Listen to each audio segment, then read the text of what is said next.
नमस्कार आदरणीय दर्शकवृन्द, स्वागत छ गोल्डन आई टेलिभिजनको साप्ताहिक प्रस्तुति कार्यक्रम समय सम्वाल लिएर हामी उपस्थित भएका छौँ।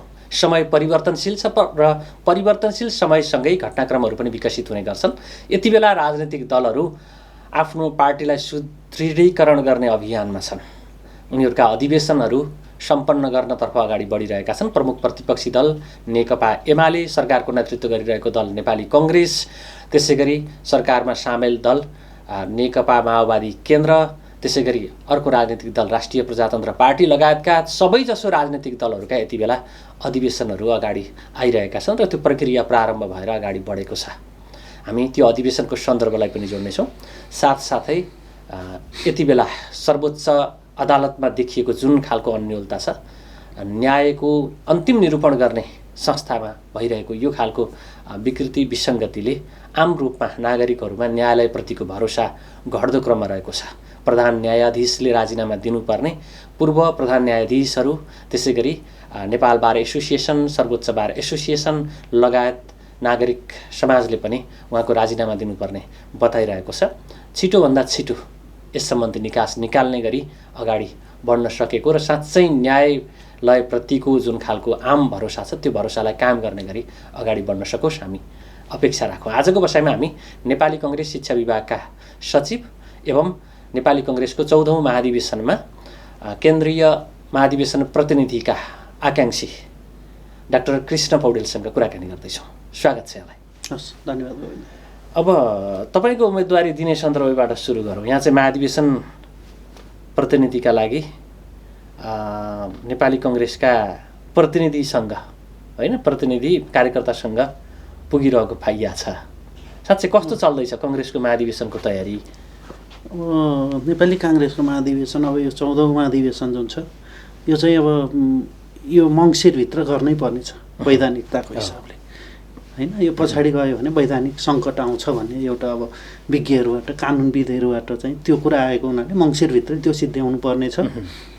र अब थुप्रै कुराहरू, अब विभिन्न कुराहरू पार गर्दै अब यसको 27 गते चाहिँ केन्द्रीय महाधिवेशन सकिने भनेर चाहिँ एउटा तालिका चाहिँ निस्किसकेको छ। र त्यही सन्दर्भमा हेर्दाखेरि अहिले महाधिवेशनमा आएका जुन क्षेत्रीय प्रतिनिधिहरू हुनुहुन्छ त्यो क्षेत्रीय प्रतिनिधिहरू चाहिँ लगभग हामीले 4 पुस्ताको देखेका छौँ।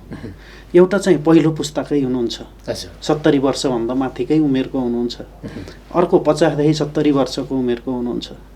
अर्को 30देखि 50 वर्षको उमेरको हुनुहुन्छ र 30 वर्षभन्दा पुरानो कम उमेरको पनि हुनुहुन्छ। यो 4 पुस्ताको चाहिँ क्षेत्रीय प्रतिनिधिहरू छन् र यो क्षेत्रीय प्रतिनिधिहरूको उनीहरूको जुन फिल्डमा जाँदाखेरि उहाँहरूलाई भेट्दा उहाँहरूको कुराहरू सुन्दाखेरि चाहिँ अब नेपाली काङ्ग्रेस चाहिँ अलिकति रूपान्तरण हुनुपर्छ, वैचारिक बहसहरू अलि बढी आउनुपर्छ, देश विकासका मोडेलका कुराहरू चाहिँ यो महाधिवेशनमा ती विषयवस्तुलाई समेटिनुपर्छ भन्ने खालका आवाजहरू आइरहेका छन्। त्यो कुराहरूमा चाहिँ अलि बढी अहिलेको क्षेत्रीय प्रतिनिधिहरू चाहिँ अलि फोकस भएको चाहिँ मैले पाएको छु। अब नेतृत्व हस्तान्तरणका सन्दर्भहरू पनि छन् होइन। युवा पुस्तातर्फ नेतृत्व जाने कुरा, तपाईँहरूको वडा स्थानीय तहको अधिवेशन भयो होइन। अब त्यसपछि अहिले क्षेत्रीय प्रतिनिधिको लागि आज क्षेत्रीय प्रदेशको होइन अधिवेशन, यो 2 तहको सकिसक्यो। प्रदेश निर्वाचन क्षेत्रको भनौँ, निर्वाचन क्षेत्र होइन। आज चाहिँ त्यो अगाडि बढाए स्थिति छ। कस्तो देख्नुहुन्छ युवाहरूको आकर्षण राजनीतिमा? युवाहरूको आकर्षण एकदम राम्रो छ, लोभलाग्दो छ। हामीले कति ठाउँमा हेर्दाखेरि अब युवाहरू नै चाहिँ त्यो वडाको इकाइ सभापतिहरू हुनुहुन्छ। गाउँपालिकामा पनि उहाँहरूको प्रतिनिधित्व धेरै नै हामीले पाएका छौँ। वडा, गाउँ, प्रदेश, जिल्लासम्म पनि ल ठिक छ, अलिअलि आउँछ कि जस्तो देखिन्छ। त्योभन्दा माथि प्रदेश कमिटी छ होइन, केन्द्रीय कमिटीमा चाहिँ सहभागिता कस्तो रहला? कि प्रदेश कमिटीमा पनि अब आकाङ्क्षीहरू देखिनु भएको छ। जस्तै अब प्रदेश सभापतिमै युवाहरूको चाहिँ अब उम्मेदवारी नपर्ला, भोलि पर्न पनि सक्छ, तर त्यसको पदाधिकारीमा महामन्त्री होइन, सहमहामन्त्री लगायतमा चाहिँ युवाहरूको प्रतिनिधित्व अवश्य हुन्छ यो पटक। त्यो प्रदेशमा पनि हुन्छ, केन्द्रमा त त्यो भइ नै हाल्छ। अब केन्द्रमा त उम्मेदवारी नै घोषणा भइसकेको छ। कङ्ग्रेसको यो महाधिवेशनमा नीति आदर्श विचारको कुरा होइन, सिद्धान्तको कुरा, विधानको विषयमा त्यति गहन छलफल हुने गरी जाँदै छैन होइन। प्राविधिक रूपले गर्नुपर्ने अधिवेशन समय घर्किसकेका हुनाले नेतृत्व चयनमा नै बढी चासो छ क्या र? यो पटक चाहिँ यस्तो छ, अब पहिला चाहिँ यो नेतृत्व चयन भइसक्छ, त्यस पछाडि नीति महाधिवेशन भनेर छुट्टै बोलाउने भन्ने कुरा चाहिँ त्यो केन्द्रीय कमिटीबाट त्यो पारित भइसकेको छ, जसले चाहिँ अब यो नयाँ कार्य समिति आइसके पछाडि अब विभिन्न अब विषयवस्तुमा जस्तै अब देशको चाहिँ विकासको मोडेलका कुराहरू होलान् होइन, परराष्ट्र नीतिको कुराहरू होला, सुरक्षा नीतिको कुराहरू होला, शिक्षा नीतिको कुराहरू होला, स्वास्थ्य नीतिको कुराहरू होला। अब हामीले देशलाई समृद्ध बनाउनको लागि के काम गर्नुपर्ने हो त? हामीले त अब 21औं शताब्दीमा अहिले हामीले त जे खोजिरहेका छौँ हामीले त्यो सबै कुराहरू त पाएका छैनौँ। विकासको कुरामा पनि हामी धेरै पछाडि छौँ होला। ती सबै कुराहरूमा हामी कसरी अगाडि बढ्ने हो त? ती सबै कुराहरू चाहिँ नीति महाधिवेशन भनेर छुट्टै तय गरिएको छ। त्यो नीति महाधिवेशनलाई चाहिँ काङ्ग्रेसको ओभरअल नीति तथा कार्यक्रमहरूलाई चाहिँ बृहत रूपमा छलफल गरेर त्यसलाई पारित गर्छ। अब यहाँ चाहिँ केन्द्रीय महाधिवेशन प्रतिनिधिको रूपमा आकाङ्क्षी देखिनु भएको छ होइन। पार्टीमा अहिले यहाँ चाहिँ शिक्षा विभागको सचिव हुनुहुन्छ क्यारे, किन यो प्रतिनिधि बन्न खोज्नुभयो? अब प्रतिनिधि यस्तो छ, अब जस्तै मैले आफूसँग भएको ज्ञान होइन, मेरो नलेज केही नलेज छ नि त होइन। मैले अब ज्ञान व्यवस्थापनमा मैले पिएचडी गरेको छु। नेपाली काङ्ग्रेस शिक्षा विभागको सचिवको हैसियतमा मैले अलिक काम गरेँ र एउटा सार्वजनिक शिक्षालाई चाहिँ सुधार्नुपर्छ भन्ने एजेन्डा चाहिँ हामीले अगाडि बढाएका छौँ। त्यो एजेन्डा त केन्द्रीय महाधिवेशनमा छलफल गर्नु पर्यो, भोलि त्यो नीति तथा कार्यक्रममा छलफल गर्नु पर्यो। त्यो छलफल गर्नको लागि मैले त्यो सम्पूर्ण विषयवस्तुलाई अलि बढी गहन रूपमा अध्ययन गरेको हुनाले गहन रूपमा चाहिँ त्यसका विषयवस्तुले समेटेका उद्देश्यहरूलाई चाहिँ त्यहाँ भोलि छलफल गराउँदाखेरि चाहिँ अझ बढी सजिलो हुने, पार्टीलाई चाहिँ त्यो मार्गदर्शन गर्नको लागि अगाडि बढ्नको लागि चाहिँ त्यो अलिकति इजी हुने भएको हुनाले चाहिँ मैले आफूलाई राजनीति म चाहिँ पोलिसी लेभलमा काम गर्ने मेरो आफ्नो इन्ट्रेस्ट हो। त्यो इन्ट्रेस्ट अनुसार चाहिँ मैले आफूलाई अब यहाँ मैले गरेको मैले विद्वता केमा हासिल गरेको छु भनेर त अहिले म यहाँ आएँ, फिल्डमा गएँ, साथीहरूसँग भेट भएँ, क्षेत्रीय प्रतिनिधिज्यूहरूसँग अरूसँग भेट हुँदाखेरि अब उहाँहरूको इन्टरेक्सनबाट चाहिँ बेसिकल्ली दुईवटा कुरा पाइयो कि राज्य चाहिँ दुईवटा कुरामा उत्तरदायी हुनुपर्छ भन्ने चाहिँ आम नागरिकको चाहिँ मैले त्यो भोइस चाहिँ अहिले पाएँ फिल्डमा जाँदाखेरि। पहिलो कुरा चाहिँ शिक्षा, दोस्रो कुरा चाहिँ स्वास्थ्य, जुन चाहिँ नागरिकको प्रत्यक्ष जीवनसँग जोडिएको सरोकार भएको विषयवस्तु हो। त्यो प्रत्यक्ष जीवनसँग सरोकार भएको विषयवस्तुलाई अलि बृहत रूपमा छलफल गरेर अगाडि ल्याउनको लागि चाहिँ अलि बढी सहज हुने, मैले यसमा अलिकति अध्ययन पनि गरेको हुनाले त्यो सहज हुन्छ भन्ने हिसाबले चाहिँ म आफू यसमा प्रस्तुत भएँ।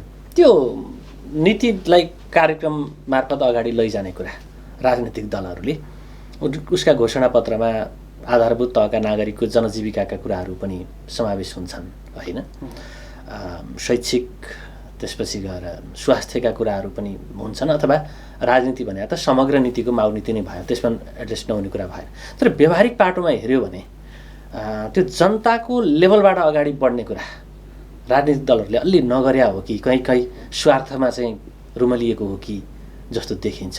त्यसमा यस्तो हुँदो रहेछ, जस्तै घोषणापत्रमा आएको कुरा कार्यान्वयन गर्नको लागि अब पहिला त आफ्नो सरकार हुनु पर्यो होइन। र त्यो घोषणापत्र भनेको चाहिँ त्यो चुनावमुखी हुँदो रहेछ कि त्यो सरकारलाई नेपाली मात्रै हुन्छ होइन। तपाईँको विषयमा म आउँदैछु। तर हामीले विधानबाट, हाम्रो पार्टीको महाधिवेशनबाट जुन अब नीति महाधिवेशन हुँदैछ, त्यो नीति महाधिवेशनबाट जे कुराहरू चाहिँ हामीले त्यसबाट पारित गर्छौँ, त्यो पारित गरेका कुराहरू चाहिँ त्यो पार्टीले कार्यान्वयन गर्नको लागि चाहिँ त्यो फोर्सफुल्ली हुन्छ कि त्यो उसलाई फोर्सफुल्ली इम्प्लिमेन्ट गर्नको लागि, इम्पोज गर्नको लागि चाहिँ ती कुराहरूलाई हामीले पहिला नीति महाधिवेशनमा राख्नु पर्यो अथवा महाधिवेशनबाट त्यसलाई पारित गर्नु पर्यो। त्यो महाधिवेशनबाट पारित गरिसके पछाडि फेरि चुनाव आउँछ, अनि चुनावमा चाहिँ त्यसमा भएका मुख्य कुराहरू चाहिँ त्यो एजेन्डाको रूपमा बल्ल उसमा आउँछ, त्यसको मेनिफेस्टोमा आउने भयो, इलेक्सन मेनिफेस्टोमा आउँछ। अनि त्यो इलेक्सन मेनिफेस्टोमा आइसकेका कुराहरू चाहिँ अब चुनावमा गएर सरकार बनाइसके पछाडि चाहिँ बल्ल त्यसलाई काम गर्ने हो। र त्यो नीति महाधिवेशनले के गर्छ भन्दाखेरि त्यो होइन, यहीँनिर त्यो राजनीतिक दलहरूले त्यो ढङ्गले काम नगरिदिएका कारणले नै प्रश्न उठ्या हो। त्यो जुन लेभलमा त्यो काम हुनु पर्थ्यो त्यो काम नेपाली चाहिँ कांग्रेस हुन त पटक सकेन। पटक टेस्टेड पार्टी नै हो त्यस्तै होइन, पार्टी। धेरै पटक सरकारमा गयो। हो। है, तपाईँले भनिरहेका कुराहरूलाई कार्यान्वयन गर्ने सन्दर्भमा भनेको छलफल पनि केही होला होइन, एजेन्डा पनि बन्छ, तर त्यो कार्यान्वयन गर्ने सन्दर्भमा कति भन्ने प्रश्न अब उठ्यो। यसमा यस्तो छ, जस्तै अब नेपाली काङ्ग्रेसले अनि गर्दै टेस्टेड नगरेको भइरहेका भन्न नेताहरूले मिल्दैन। फेरि म दोहोऱ्याएर आउँदैछु। नेतृत्व गरिरहेका छन्। त्यसमा म आउँदैछु तपाईँले भनेको कुरामा। जस्तै अब 2048 साल 46 सालको जनआन्दोलन पछाडि चाहिँ नेपाली काङ्ग्रेसको सरकार बन्यो। त्यो सरकारले चाहिँ विकासका थुप्रै मोडेलहरू तय गर्यो होइन, सञ्चारको क्षेत्रमा, शिक्षाको क्षेत्रमा, स्वास्थ्यको क्षेत्रमा, सडकको होला, हाइड्रोको होला होइन, कृषिको होला, सबै कुराहरूको एउटा मोडेल चाहिँ तयार गर्यो। त्यो मोडेलको फाउन्डेसनमा बसेर अहिलेसम्म हामीले जुनसुकै पार्टी आए पनि त्यही मोडेलमा बसेर काम गरेको हामीले देखेका छौँ होइन। 51मा चाहिँ मध्यावधि भयो, विविध कारणहरू छन् होला, त्यसमा अब त्यो हामीसँग त्यो यो जुन यो प्रजातान्त्रिक प्र्याक्टिसेस चाहिँ इम्याच्योर भयो होला, इम्याच्योर भएको कारणले गर्दा चाहिँ त्यो उसमा गयो होइन। त्यस पछाडि त हामीसँग पछाडि सुशील कोइरालाको पालामा हामीले एउटा संविधान हामीले जारी गऱ्यौँ। नेपाली काङ्ग्रेसले चाहिँ हरेक कालखण्डमा आफूलाई जे अवसरहरू प्राप्त भएको छ त्यो अवसरहरू चाहिँ काङ्ग्रेसले प्रयोग गरेको छ। उसले देशको लागि, जनताको लागि चाहिँ आफ्नो ठाउँबाट देशमा भएका जति पनि परिवर्तनका कुराहरू छन्, देश विकासका कुराहरू छन्, देशलाई समृद्ध बनाउने कुराहरूमा छन्, नागरिकका दैनिक जीवनसँग जोडिएका इस्युहरू छन्, त्यो इस्युलाई जोडेर चाहिँ अगाडि बढेको हामीले पाउँछौँ। तर त्यो आन्दोलनको दौरान चाहिँ त्यो मुखरित हुन्छ, आन्दोलन सफल पनि हुन्छ होइन। त्यो सफल आन्दोलनले व्यवस्थापन गर्ने कुराहरू छन् नि, जस्तो हामीले संविधान बनाएर व्यवस्थापन गऱ्यौँ, त्यो संविधानमा मौलिक हकका रूपमा धेरै अधिकारहरू राख्यौँ, तर त्यसको कार्यान्वयनमा लैजाने कुरामा त तपाईँले देखिरहनु भएको छ व्यावहारिक बाटो त अहिले शिक्षा छ त मौलिक हकको रूपमा। जस्तै अब हाम्रो जुन अब 74को जुन हाम्रो इलेक्सन भयो होइन, संविधान बनिसकेपछि 2072मा हाम्रो संविधान आयो, त्यो चाहिँ अब पब्लिकको संविधान हो। यो 2047 सालको संविधान भनेको चाहिँ पब्लिकको संविधान थिएन, त्यो चाहिँ पार्टीहरूसँग बसेर पार्टीहरूले छलफल गरेर बनाएको संविधान थियो। तपाईँको विषयमा आउँदैछु म। तर 72को संविधानले चाहिँ के गर्यो भन्दाखेरि पब्लिकसँगै गएर पब्लिकका इस्युहरूलाई, इसेन्सहरूलाई क्यारी गरेर संविधान बनायो। त्यसको आधारमा नागरिकका मौलिक हकमा के कुराहरू रहने, राज्यका नीति तथा कार्यक्रम के हुने भनेर त्यसमा चाहिँ प्रस्ट्याइएको कुरा छ। र तपाईँले जुन मौलिक हकको कुरा गर्नुभयो अथवा त्यो संविधानले दिएका कुरा कार्यान्वयन किन भएन भन्ने कुरा तपाईँले खोज्नु भएकोमा त्यस पछाडि त नेकपाको करिब 2/3 सरकार बन्यो होइन। नेकपाले ती कार्यक्रमहरूलाई, ती एजेन्डाहरूलाई त पब्लिक सामु लानु पर्थ्यो नि, नागरिक सामु लानु पर्थ्यो। करिब 2/3 थियो, उसले चाहेको भए त संविधान नै एमेन्ड गर्न पनि सक्थ्यो। त्यो अवसर चाहिँ उनीहरूले प्रयोग गर्न सकेनन्। उनीहरू आन्तरिक खिचलोमा तानिए र त्यो तानिनको कारणले गर्दा अहिले फेरि अर्को सरकार बनेको छ। काङ्ग्रेसले अवसर पाएको छ भनौँ न, काङ्ग्रेसले चाहिँ नेतृत्व गर्ने अवसर पाएको छ। त्यो अवसरलाई यी कुराहरू कार्यान्वयन गर्न सदुपयोग गर्दैछ या उसले पनि त्यही नै हो नि, आफ्ना मान्छेहरू इन्ट्री गर्ने होइन, आफ्ना निहित स्वार्थहरूलाई पूर्ति गर्ने जो पदमा हुनुहुन्छ होइन। यस्तो छ यो अहिलेको कालखण्डले के देखायो भन्दाखेरि अब त हामी छिट्टै 6 महिनामा त स्थानीय तहको चुनावमा जाँदैछौँ। 1 वर्षभित्र हामी चाहिँ अब प्रादेशिक र सङ्घीय निर्वाचन गराउनु छ। अब नेपाली काङ्ग्रेसको काँधमा चाहिँ त्यो निर्वाचन गराउने जिम्मेवारी आएको छ। अहिलेको यो कार्यदिशा भनेको चाहिँ त्यो भनेको यतापट्टिका मौलिक हकलाई कार्यान्वयन गराउने कुरा जुन संविधानमा लिपिबद्ध गरिएको होइन, त्यो पनि हुन्छ। त्यसलाई कानुन बनाएर कतिपय बनाइसकेका स्थिति छ, कतिपय बनाउनु पर्ने अझै आवश्यकता पनि छ होइन। ती कानुन पनि बनेका कुराहरू चाहिँ इम्प्लिमेन्ट हुन्छन् नै, त्यसको कार्यान्वयन त गर्नै पर्ने हुन्छ। तर त्योभन्दा बढी फोकस त त्यही संविधानकै कार्यान्वयन गर्नु पर्यो नि। ठिक छ, तपाईँहरू जस्ता विज्ञ पात्रहरू जो महाधिवेशनमा सहभागिताको अवसर खोजिरहनु भएको छ, त्यहाँबाट यस्ता कुराहरू कार्यान्वयन गर्नलाई नेतृत्वलाई घचघच्याउने हो नि हो। त्यो घचघच्याउने सन्दर्भ त्यहाँ पुग्नलाई नै फेरि गाह्रो होला। तपाईँ महाधिवेशन प्रतिनिधि बन्नका लागि कतिको सहज देख्नु भएको छ? प्रतिस्पर्धा कस्तो छ? प्रतिस्पर्धा भन्दा पनि मैले एउटा एजेन्डा बोकेर हिँडेको छु। तपाईँले बोक्नु हो, तपाईँले चाहनु र कार्यकर्ता नेताले पठाउनु त फरक कुरा हो। त्यो त अब अहिलेको जुन क्षेत्रीय प्रतिनिधिहरू उहाँहरू एकदम शिक्षित हुनुहुन्छ, बुझ्नु भएको छ, देशको परिवेश बुझ्नु भएको छ होइन, अहिलेको समग्र विषयवस्तुलाई उहाँहरूले बुझ्नु भएको छ। र त्यसमा जानको लागि, जस्तै महाधिवेशनमा जानको लागि जुन हाम्रो अग्रज पुस्ताहरू छ, अग्रज पुस्ताहरूले गरेको त्याग बलिदान होइन, त्यसलाई पनि हामीले सम्मान गर्नै पर्ने हुन्छ। त्यसमा पनि उहाँहरूको अभिभावकीय भूमिका अवश्य रहन्छ नै र विज्ञता पनि आवश्यक पर्ने भएको हुनाले अहिलेको महाधिवेशन प्रतिनिधिमा कास्की जिल्ला मात्रै नभएर देशभरि हेर्दाखेरि चाहिँ एउटा 2-3 लेयरका मान्छेहरू चाहिँ हामीले त्यहाँ देख्छौँ र त्यसमा चाहिँ अब समानुपातिक रूपमा चाहिँ क्षेत्रीय प्रतिनिधिहरूले जुन प्रतिनिधि आउनु भएको छ उहाँहरूले चुनेर पठाउनुहुन्छ भन्ने चाहिँ त्यो विश्वास छ।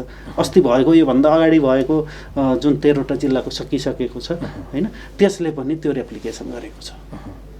भनेको महाधिवेशन प्रतिनिधिमा निर्वाचित भइन्छ भन्नेमा तपाईँ ढुक्क हुनुहुन्छ? म ढुक्क छु। कस्तो छ तयारी? यसमा यस्तो छ, यो त पार्टीको आन्तरिक चुनाव भएको हुनाले त्यस्तो ठुलो तयारी उहाँहरूसँग भेट्ने, उहाँहरूले के खोजेको छ, एजेन्डा बुझाउने होइन, एजेन्डा मेन कुरा चाहिँ एजेन्डा। मैले अघि सुरुमै तपाईँलाई भनेको थिएँ, उहाँहरूको चाहिँ मेन 3वटा कुरा। एउटा चाहिँ शिक्षा र स्वास्थ्यको कुरा, अनि समृद्ध नेपाल कसरी बनाउन सकिन्छ त। हामीले त त्यो समृद्ध नेपाल भनेर कागजमा मात्रै लेखेर त भएन, जहिले पनि नारा मात्रै राखेर त भएन। त्यो समृद्ध बनाउनको लागि हामीले कृषिमा के काम गर्ने हो होइन, हामी त अब यत्रो ठुलो सम्भावना बोकेको देश छ हामीसँग, हामीले अब हाइड्रोमा के गर्ने हो, हामीसँग त यत्रो धेरै पानी छैन त। तपाईँ महाधिवेशन प्रतिनिधि बन्छु भन्दै गर्दाखेरि तपाईँलाई मतदान गर्ने जुन क्षेत्रीय प्रतिनिधिहरू हुनुहुन्छ उहाँहरूले दिनरात घर दैलोमा जय नेपाल भन्दै हिँडेका कङ्ग्रेसका नेताहरूको अनुहार सम्झिरहनु भयो होला होइन? कहाँ तपाईँको विद्वता त अन्तै केन्द्रवासै बसेर चाहिँ त्यो पुरा गर्ने हो भन्ने ठान्नु होला। कति सजिलो छ बुझाउनका लागि? बुझाउन सजिलो छ, उहाँहरूले बुझ्नुहुन्छ, बुझाउनु भएको छ, बुझ्नु भएको छ, सबै साथीहरूले बुझाउनु भएको छ आफ्नो एजेन्डाहरू।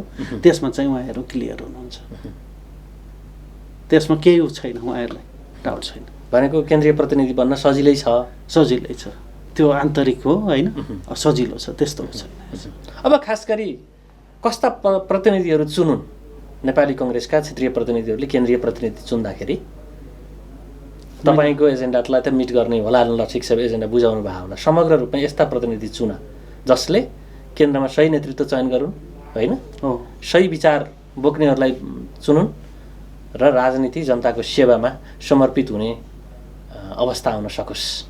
सबभन्दा पहिलो कुरा त राजनीति भन्ने बित्तिकै यो चाहिँ सेवा नै हो होइन।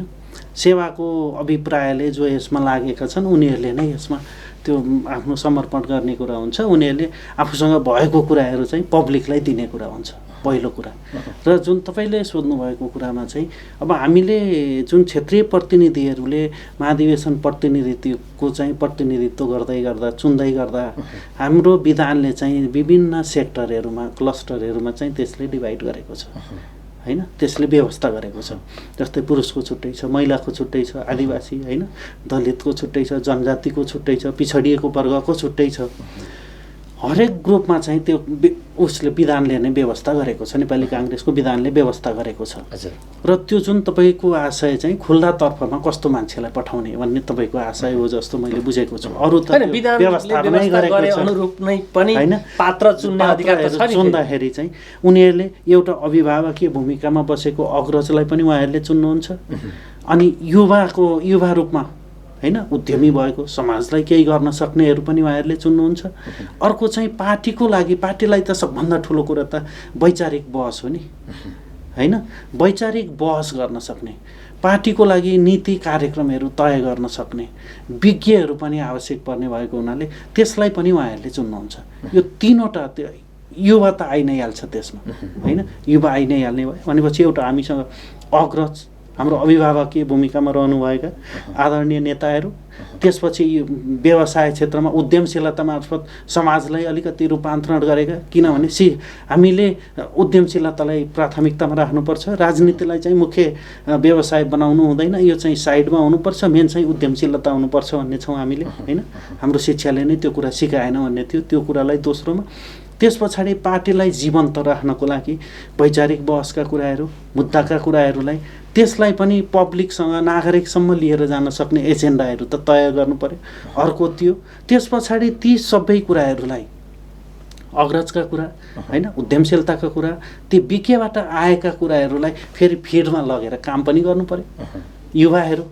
युवावर्गहरू होइन, यो ग्रुपलाई चाहिँ उहाँहरूले चाहिँ छनौट गर्नुहुन्छ भन्ने कुरामा चाहिँ हामीले फिल्डबाट त्यस्तो आवाज पाएका छौँ। तपाईँले त्यो आवाज पाउनुभयो, केन्द्रीय नेतृत्व टाउको छ नि होइन, बन्न चाहने बनी बनाउ भएको, उसले चाहिँ मलाई सपोर्ट गर्ने तलबाट को आउँदैछ भनेर हेर्दैछ। त्यो तपाईँलाई छनौट गर्ने प्रतिनिधिबाट हेर्न थालिसक्यो र भनिसक्यो यति पर्सेन्ट यी पक्षका यी नेताका पछि लाग्नेहरू भन्ने कुरा त सार्वजनिक सञ्चार माध्यममै आइसके। त्यो अहिलेको क्षेत्रीय प्रतिनिधिले उहाँहरू आफै पनि नेता हुनुहुन्छ होइन, त्यो नेताले त्यही एजेन्डामा गएर त्यो ग्रुपबाट चाहिँ अगाडि बढ्नुहुन्छ जस्तो चाहिँ मलाई लाग्दैन। उहाँहरूले आफ्नो स्वविवेक प्रयोग गर्नुहुन्छ। तर आयो नि, तपाईँले देख्नुभयो नि होइन, कुन पक्षको प्रतिनिधि कहाँबाट आयो भन्ने कुरा त सार्वजनिक भइसक्यो र त्यसैको आधारमा क्याल्कुलेसन हुँदैछ। अब कसले जित्छ हुन्छ, जस्तै तपाईँले गुटको कुरा गर्नुभयो होइन, एउटा ग्रुपको कुरा गर्नुभयो। त्यो राजनीतिमा आन्तरिक पार्टीभित्र चाहिँ एउटा ग्रुप चाहिँ हुन्छ कि त्यो ग्रुपले के गर्छ भन्दाखेरि त्यो आफ्ना एजेन्डाहरू, आफ्ना विषयवस्तुहरू, पार्टीको एउटा मूल एजेन्डा छ होइन। अनि एजेन्डाको विषयमा त यो अधिवेशनमा छलफलै हुने भएन, यो अधिवेशनमा त नेतृत्व चयन गर्ने कुरा हो। फरक कुरा भयो। मैले भने जस्तै काङ्ग्रेस भनेपछि त काङ्ग्रेसको आफ्नो एउटा एजेन्डा छ नि त, त्यो एजेन्डालाई कसरी पुरा गर्ने। हिजो बिपीले देखेको समाजवाद होइन, त्यो समाजवादलाई हामीले पब्लिकसम्म कसरी लिएर जान सक्छौँ, त्यो नागरिकले समाजवाद कसरी उसले चाहिँ फिलिङ गर्न सक्छ त, त्यो नागरिकले फिलिङ गर्न सक्नु पऱ्यो नि त। नेपालमा चाहिँ ल समाजवाद रहेछ, बिपीले देखेको समाजवाद यो रहेछ भन्ने कुरा देख्नको लागि त त्यो भित्र एउटा ग्रुप त हुन्छ नि त। त्यो ग्रुपले चाहिँ पार्टीको ओभरअल जुन त्यो उसको गाइडिङ प्रिन्सिपल हुन्छ, फिलोसफी हुन्छ, थ्योरी हुन्छ, त्यो थ्योरीलाई फङ्सनिङ गर्नको लागि चाहिँ एउटा समूह त्यसमा एक्टिभ हुन्छ। जुन समूहको एजेन्डा राम्रो हुन्छ मान्छे त्यतातिर आकर्षण हुनु स्वाभाविक कुरा हो। तर तपाईँले भने चाहिँ त्यो स्वतन्त्र आकर्षण होइन नि, तलैबाट कसरी ल्याउन सकिन्छ ख्याल गर्ने त्यस्तो छैन। त्यो मिडियामा आएको जस्तो त्यस्तो छैन। किनभने अब हामीले त म पनि एउटा क्षेत्रीय प्रतिनिधि भएरै आएको होइन, त्यो इलेक्सनमा जाँदाखेरि त्यो हाम्रो क्रियाशील सदस्यहरूले पनि आफ्नो विवेक प्रयोग गर्नुभएको छ। त्यो मिडियामा आएको जस्तो चाहिँ छैन। कङ्ग्रेस यो महाधिवेशनमा उम्मेदै गर्दाखेरि अगाडि हामी उल्लेख गरिहाल्यौँ, प्राविधिक रूपमा गर्नुपर्ने बाध्यात्मक स्थितिमा पुग्यो र अगाडि बढिरहेको स्थिति छ र पनि निर्धारित मितिमा अझै पनि के हो भनिरहेको स्थिति छ। म्याक्सको म्याक्सिमम अफर। म्याक्स नेट टिभीमा 150 भन्दा बढी एचडी च्यानलहरू, हाई स्पिड इन्टरनेट 100 MBPS सम्मको सुविधा अब सातै प्रदेशमा। अबको connection Max Net Solutions. Max TV जडानको लागि सम्पर्क गर्नुहोला Max Digital TV.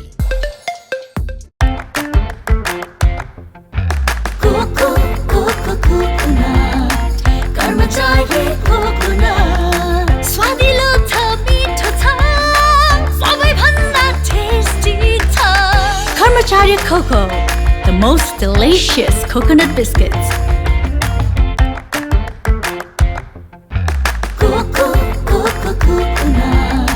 Karmacharya coconut, swadilo tha, meetho tha, sabai bhanda tasty tha. Karmacharya Coco, the most delicious coconut biscuits. पोखराकै सबैभन्दा सस्तो राम्रो गुणस्तरीय सामानहरूका लागि सम्झनुहोस् बिग सेल सिद्धार्थ चोकमा बम्पर सेल चलिरहेको छ। कटन प्यान्ट, जिन्स प्यान्ट, कटराइज प्यान्ट, बक्सर प्यान्ट बम्पर सेलमा 950, छानी छानी क्याजुअल प्यान्टहरू, leather shoes, sports shoes bumper सेलमा मात्र 1200, क्याजुअल सर्टहरू, कटन सर्ट, चेक सर्टहरू छानी छानी मात्र 500 मा। नेपालकै सबैभन्दा सस्तो मूल्यमा होलसेल मूल्य ब्रान्डेड तथा नन ब्रान्डेड सामानहरूका लागि हामीलाई सम्झनुहोस्। Ramp brand, retro brand, black brand, 80 degree brand साथै नाइक, एडिडास, पुमा र रिबुक ब्रान्डको जुत्ता तथा लुगाहरू र स्पोर्ट वेयरका लागि हामीलाई सम्झनुहोस्। साथै ब्रान्डेड सामानहरूमा 25% डिस्काउन्ट। सबै ब्रान्डेड सामानहरू पाइनुका साथै होलसेल तथा खुद्रा बिक्री गरिन्छ। सम्पर्क बिग सेल सिद्धार्थ चोक, मोबाइल नम्बर 9814188804, 9826602262। सिद्धार्थ चोकमा, सिद्धार्थ चोकदेखि बिन्दवासनी जाने मेन रोडमै सेकेन्ड होम। लेखनाथको मुटु अर्गौं चोक अनि अर्गौं चोकमा अवस्थित विशाल एग्रो स्टोर्स। तपाईँ हाम्रो दैनिक जीवनमा अति आवश्यक पर्ने ताजा तरकारी, फलफूल, खाद्यान्न लगायत सम्पूर्ण सामानहरू चाहिएमा हामीलाई सम्झनुहोला। हाम्रा सेवाहरू दूध, दही, खाद्यान्न तथा ताजा लोकल तरकारी, फलफूल, सुपथ तथा होलसेल मूल्यमा पाइनुका साथै होम डेलिभरीको पनि व्यवस्था रहेको छ। साथै सम्पूर्ण पार्टी प्यालेसको सहजतालाई मध्यनजर गर्दै सम्पूर्ण सामानहरू सुपथ मूल्यमा डेलिभरी गरिने जानकारी पनि गराउँदछौँ। विशाल एग्रो स्टोर्स, पोखरा 27, लेखनाथ चोक। प्रोपाइटर विष्णु लामिछाने। सम्पर्क 98560 33822, 98560 81768 र 98058 66215।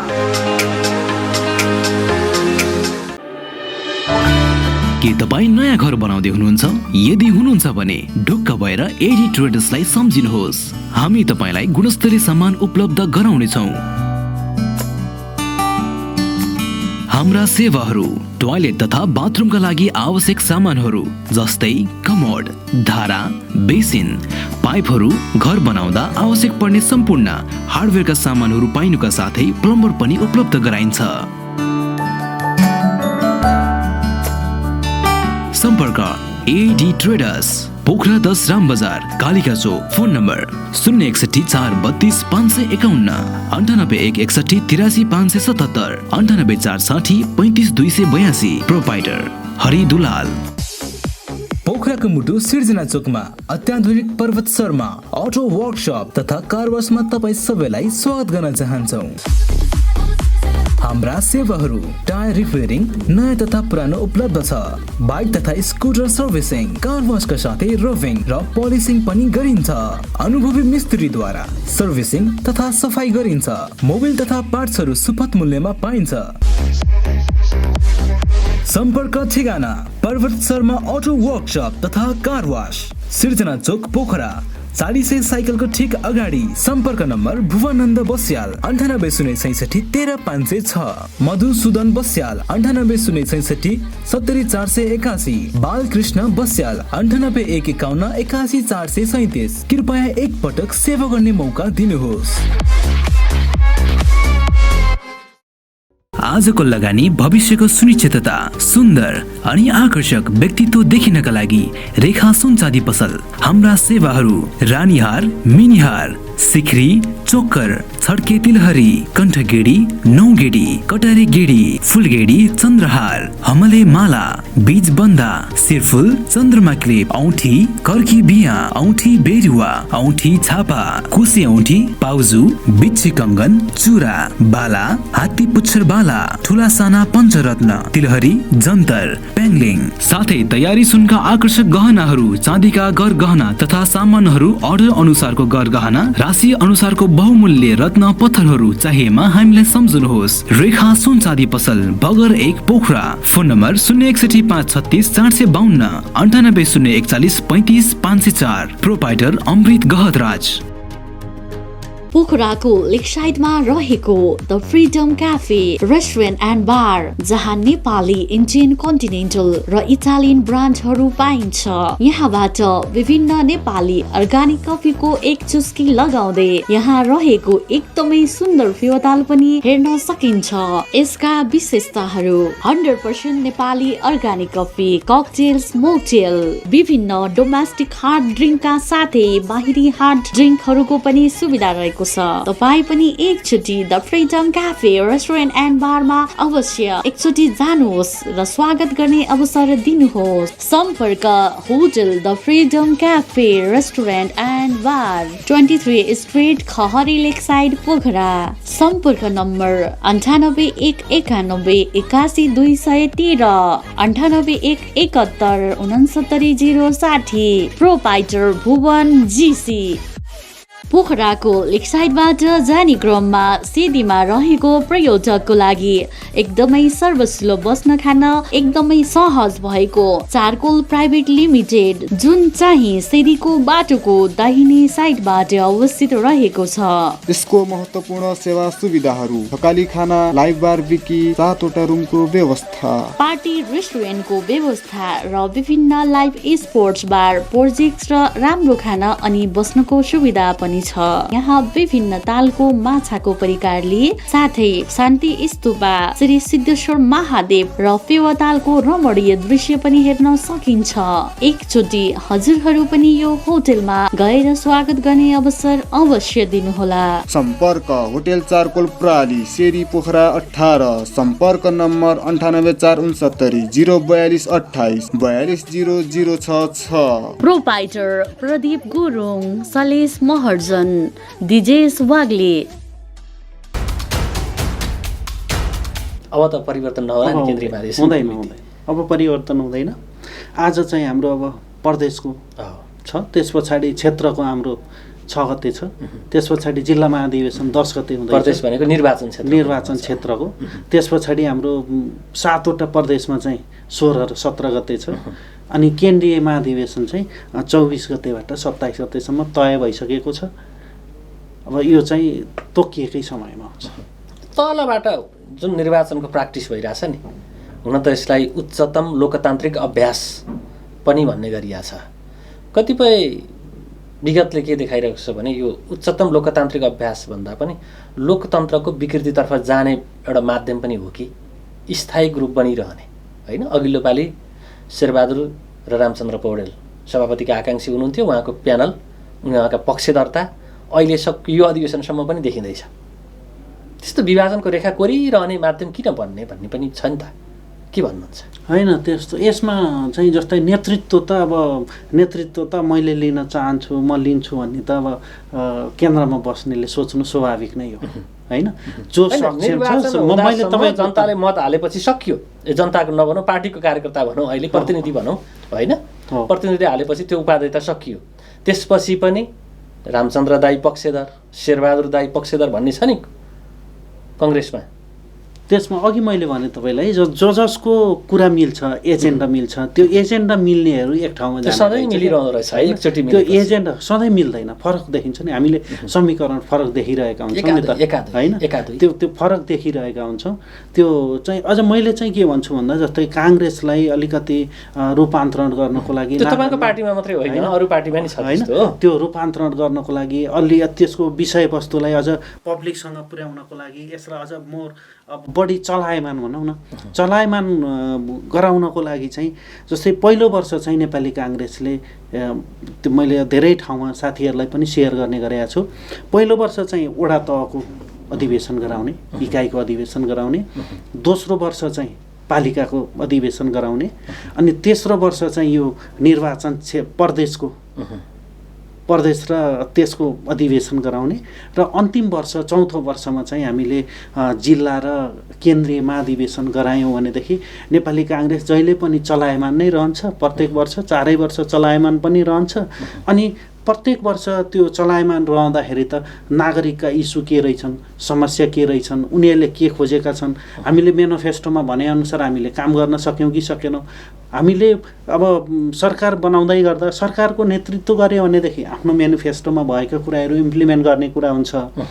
प्रतिपक्षमा रह्यो भनेदेखि त एज अ वाच डगको रूपमा काम गर्ने हो नि त पार्टीले, होइन? त्यो वाचडगको रूपमा फङ्सनिङ गर्दाखेरि, काम गर्दा पनि आफ्ना एजेन्डाको विषयमा त त्यहाँ बोल्नुपर्ने हुन्छ। ती कुराहरू भयो कि भएनन् भनेर हेर्नुपर्ने हुन्छ। त्यो सिस्टममा जानुपर्छ। यी कुराहरू चाहिँ अहिलेको नीति महाधिवेशनमा चाहिँ यो छलफल हुन्छ भन्ने चाहिँ विश्वास छ हामीलाई। नीति महाधिवेशन कुर्नु पर्यो, त्यो कुर्नु पर्यो, त्यो चाँडै नै हुन्छ, त्यति ढिलो हुँदैन। ठिक छ। अब कङ्ग्रेसको यो अधिवेशन अगाडि बढ्दै गर्दाखेरि युवा पक्षको आकर्षण पनि देखिया छ, होइन? एक किसिमले हेर्नुभयो भने नेपाली कङ्ग्रेस योभन्दा अघिको निर्वाचन आउँदैछ, त्यो निर्वाचन जनताको म्यान्डेट प्रतिपक्षमै रहौ, होइन? सत्ता पक्षलाई चाहिँ घचघच्याउ भन्ने नै थियो। परिस्थितिले अहिले सरकारको नेतृत्व गरिरहेछ, परिस्थितिले, होइन? त्यो परिस्थितिले नेतृत्व गर्ने ठाउँमा पुग्ने गरी अगाडि बढ्छ अब कि उसका नीति कार्यक्रम योजना होइन जनतामा देखाउने भरोसाले त्यो पार्टी अलि माथि जाने गरी अगाडि बढ्छ होला? त्यो पार्टीको यो अधिवेशनले केही त्यस्तो परिवर्तन गर्ला, आशा जगाउला? यो जगाउँछ, देखिया छ, त्यसको सिम्पटम्स देखिया छ। पार्टीमा एउटा त्यो भनेको अहिले चाहिँ फुटिया छ, त्यो भएर चाहिँ देखिया छ कि काङ्ग्रेसको आफ्नै एजेन्डाले गर्दा, आफ्नै एजेन्डा काङ्ग्रेसले चाहिँ अब हामीले हरेक कालखण्डमा हेर्दै गर्दा नेपाली काङ्ग्रेस जुनसुकै समयमा पनि नेतृत्वदायी भूमिकामा रह्यो। त्यो हामीले हिजो 2007 सालको क्रान्ति भनौँ अथवा 2046 सालको जनआन्दोलन भनौँ, अनि 2062-63 को जनआन्दोलन भनौँ, अथवा त्यस पछाडि हामीले संविधान दिने कुरामा भनौँ, त्यो सबै कालखण्डमा नेपाली काङ्ग्रेसले चाहिँ नेतृत्वदायी भूमिकामा रहेर काम गरेको छ। र अहिलेको सिचुएसनमा पनि चुनाव गराउने जुन अब नेतृत्वदायी भूमिकामा काङ्ग्रेस नै आइपुगेको छ। त्यो आउनको पछाडिको कारण के हो भन्दाखेरि नेपाली काङ्ग्रेसले जुनसुकै समयमा आउने गरेका जस्तासुकै समस्याहरूलाई पनि हल गरेर आफूले चाहिँ देशमा शान्ति ल्याउने प्रोसेसमा होला, समृद्ध बनाउने कुराहरूमा चाहिँ काङ्ग्रेस अलि त्यो बढी चाहिँ अब नागरिक सेन्ट्रिक छ भन्ने इसेन्सको कारणले गर्दा अहिले यो नेतृत्वदायी भूमिकामा आइपुगेको छ। यस पछाडि नेपाली काङ्ग्रेसले तय गर्ने जति पनि नीति तथा कार्यक्रमहरू, अघि मैले सुरुमा पनि जोडेका थिएँ थोरै कुरा, शिक्षा नीतिको कुरा, स्वास्थ्य नीतिको कुरा, परराष्ट्र नीति होला होइन, सुरक्षा नीतिका कुराहरू होलान्, देशमा कृषिका कुराहरू होलान्, विकासका कुराहरू होलान्, समृद्ध बनाउने कुराहरू होलान्, नेपालबाट बाहिर रहेका 50 लाखभन्दा बढी मान्छे बाहिर गइरहेका छन्, तिनीहरूलाई नेपालमा फर्काउने कुराहरू होलान् होइन। त्यस्तै हामीसँग त प्रत्येक दिन ब्रेन ट्रेन भइरहेको छ, त्यो ब्रेनलाई चाहिँ गेन गर्ने कुराहरू होलान्।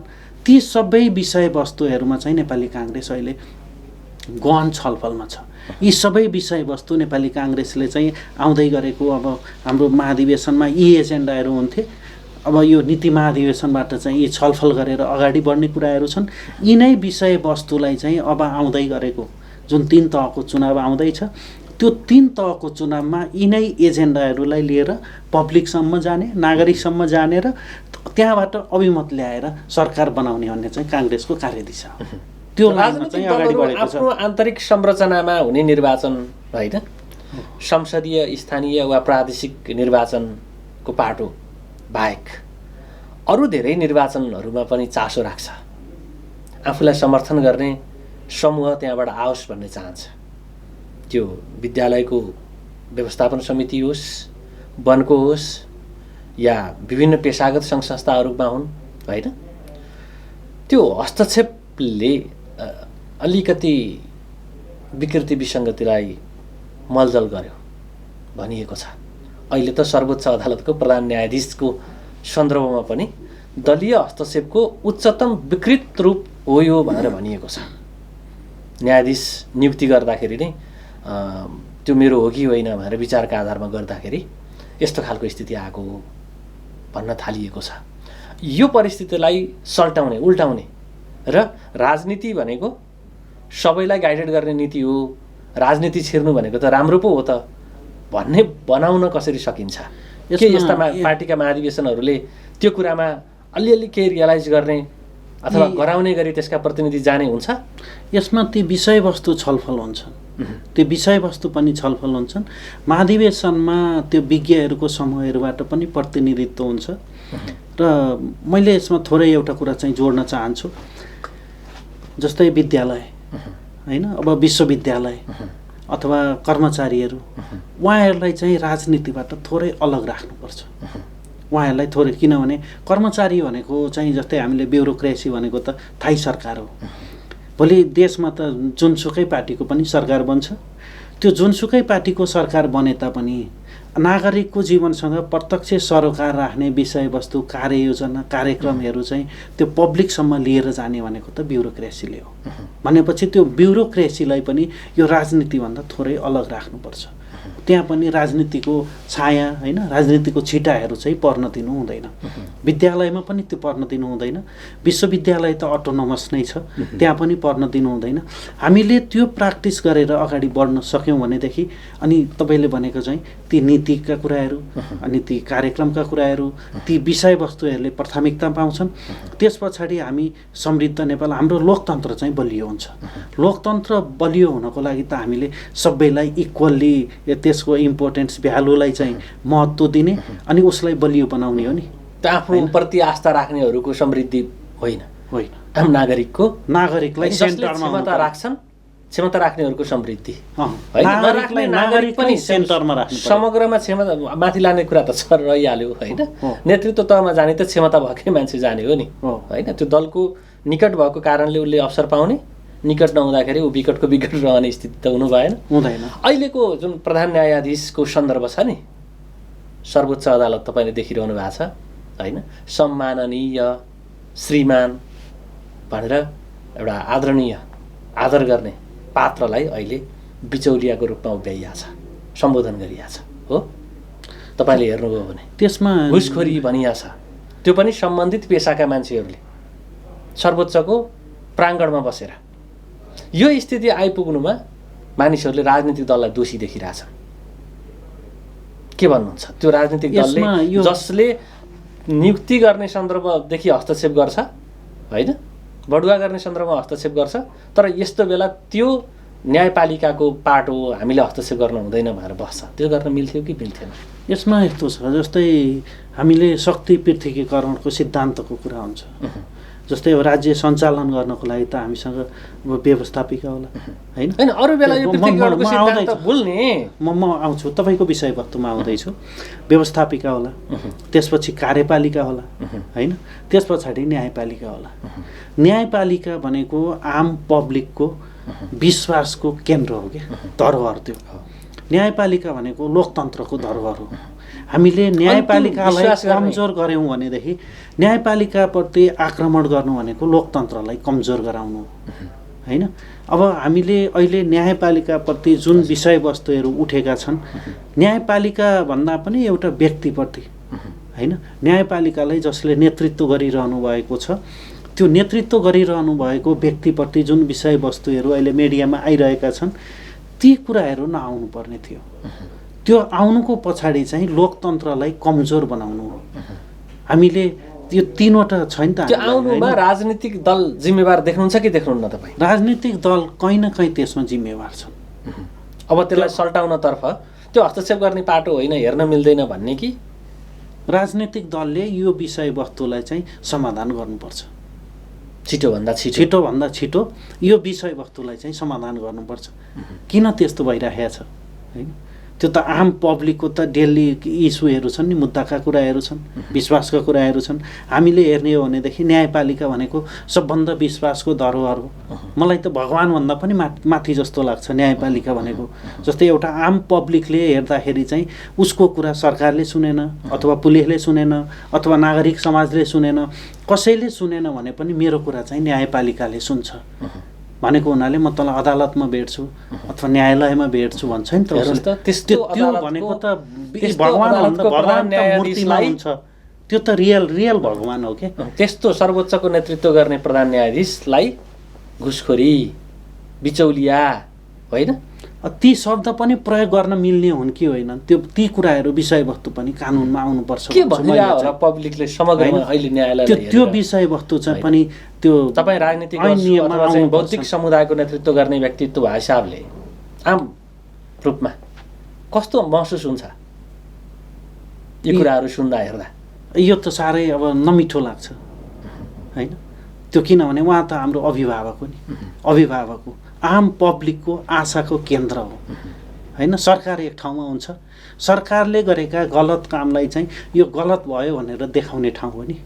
तैँले काम गर्दाखेरि चाहिँ सरकारले आफ्नो नीति र तथा एजेन्डामा मात्रै काम गर्ने होइन, नागरिक सर्वोच्चताको आधारमा काम गर्नुपर्छ भनेर स्थापना गरिएको जुन मूर्ति हो नि त न्यायालय भनेको त होइन, न्यायमूर्ति हो नि त।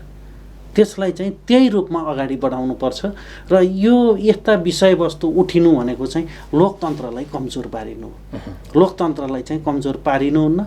यसमा चाहिँ सबै राजनीतिक दलहरूको ध्यान चाहिँ चाँडोभन्दा चाँडो जानु आवश्यक छ। थप परिस्थिति बिग्रन नदिउँ होइन। राष्ट्रको न्यायालयको बेइज्जती हुनु भनेको आफ्नै बेइज्जती हुने हो, राष्ट्रको बेइज्जती हुने हो भन्ने कुरा नेपालको लोकतन्त्र धरापमा पर्ने हो नि त। लोकतन्त्र डगमगाउने हो कि हाम्रो व्यवस्था कस्तो रहेछ भन्ने कुरा हो नि त। यो त इन्टरनेसनल सोसाइटीले हेर्ने कुरा हो नि। त्यो भित्र त अब राजनीतिक दलको नेतृत्वको कुरा पनि आउने भयो होइन, त्यहाँ भएका नागरिकका कुरा पनि आउने भयो, त्यहाँ भएको अब सिभिल सोसाइटीको कुरा पनि आउने भयो, त्यहाँ भएका विज्ञका कुराहरू पनि आउने भयो।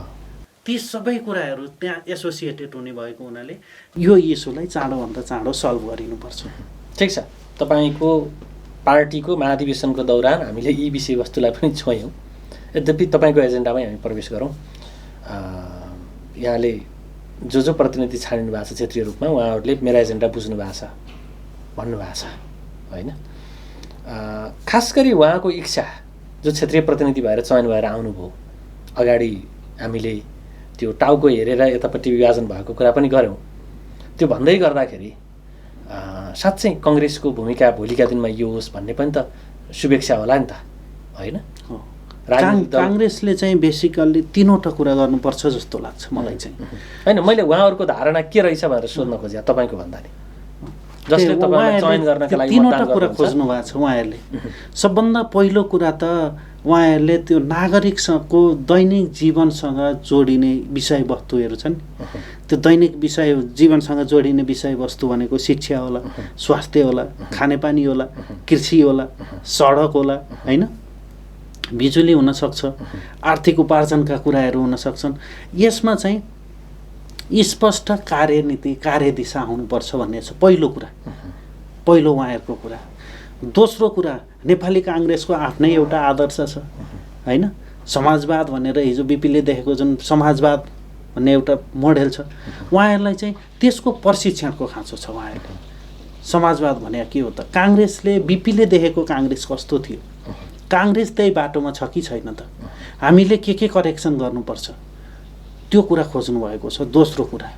तेस्रो कुरा चाहिँ उहाँहरूले त्यो पार्टीको धारणा नीति तथा कार्यक्रमलाई सेन्टरमा राखेर त्यो सम्पूर्ण नेतृत्वहरू पनि नेताहरू पनि त्यसलाई फलो गरेर अगाडि बढ्नुपर्छ भन्ने उहाँहरूको कुराहरू छ। त्यो तीनवटा कुरा चाहिँ हामीले पाएका छौँ। त्यो कुराको ओनरसिप लिने नेतृत्व, त्यो लिने प्रतिनिधिको रूपमा छानिनु पर्यो, फेरि केन्द्रीय प्रतिनिधिको रूपमा त्यो छानिनु पर्यो। त्यसबाट फेरि केन्द्रीय नेताहरू को बन्ने हो भन्ने कुरा हुन्छ नि त हो होइन। ख्याल पुर्याउनु पर्ने त्यहाँ रहेछ। त्यो कति प्रभाव पार्ला त्यो ख्याल पुर्याउनु पर्ने कुरामा? त्यो गुटगत प्रभाव। अब गुटगत भन्दा पनि अब उहाँहरूले त्यो मतदान भनेपछि गोप्य मतदान छ, उहाँहरूलाई त्यो मतदान गर्ने अधिकार दिएको छ होइन। अब त्यसमा उहाँहरूले आफ्नो स्वविवेक प्रयोग गर्नुहुनेछ। त्यो स्वविवेकले गर्दा उहाँहरूले आफूले खोजेको नेतृत्व कस्तो हो त होइन, आफ्नो हाम्रो मान्छे भन्दा पनि राम्रो मान्छे, जसले भोलि समाजलाई केही दिन सकोस्, राष्ट्रको लागि केही दिन सकोस्, पार्टीलाई रूपान्तरण गर्नको लागि केही दिन सकोस्। अहिलेको मुख्य एजेन्डा भनेको पुस्तान्तरणको लागि वैचारिक रूपान्तरणको कुराहरू उठिरहेको छ। त्यो एजेन्डामा चाहिँ उहाँहरू केन्द्रित भएर मतदान गर्नुहुनेछ भन्ने चाहिँ विश्वास हो। के भन्नुहुन्छ समयको अन्त्यमा जो प्रतिनिधि तपाईँलाई केन्द्रीय प्रतिनिधि बनाउनका लागि मतदाता हुनुहुन्छ? अब यसमा मैले आफूले म नेपाली काङ्ग्रेस शिक्षा विभागको सचिवको हैसियतको रूपमा चाहिँ मैले नेपालको सार्वजनिक शिक्षा कसरी सुधार गर्न सकिन्छ, शिक्षाले के कुराहरू विषयवस्तुलाई जोडिनुपर्छ, मुख्यतया शिक्षाले तीनवटा विषयवस्तुलाई छुनुपर्छ भनेर हामीले भनेका छौँ। पहिलो कुरा चाहिँ शिक्षाले सामाजिक रूपान्तरण गर्नुपर्छ, दोस्रो चाहिँ उद्यमशीलता, त्यसलाई हामीले प्राथमिकतामा राखेका छौँ, तेस्रो चाहिँ ग्लोबल्ली कम्पिटेन्ट गर्न सक्ने नागरिक हामीले उत्पादन गरिनुपर्छ भनेका छौँ।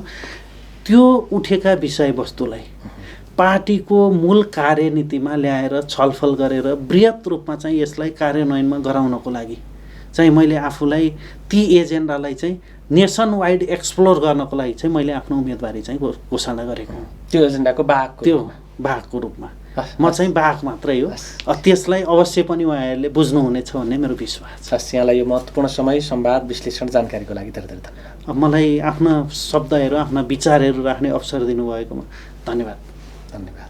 आदरणीय दर्शकवृन्द, आजको बसाइमा हामीले कुराकानी गऱ्यौँ नेपाली कङ्ग्रेसको शिक्षा विभागका सचिव एवं नेपाली कङ्ग्रेसको आसन्न महाधिवेशनमा केन्द्रीय महाधिवेशन प्रतिनिधिका आकाङ्क्षी डाक्टर कृष्ण पौडेलसँगको कुराकानी तपाईँले हेरिसक्नु भएको छ। तिनजेलसम्म हामीलाई हेरिदिनु भयो, तपाईँ सम्पूर्ण दर्शकप्रति विशेष आभार प्रकट गर्छु र हाम्रो सम्पूर्ण युनिटका साथ मलाई पनि आज्ञा दिनुहोस्। नमस्कार।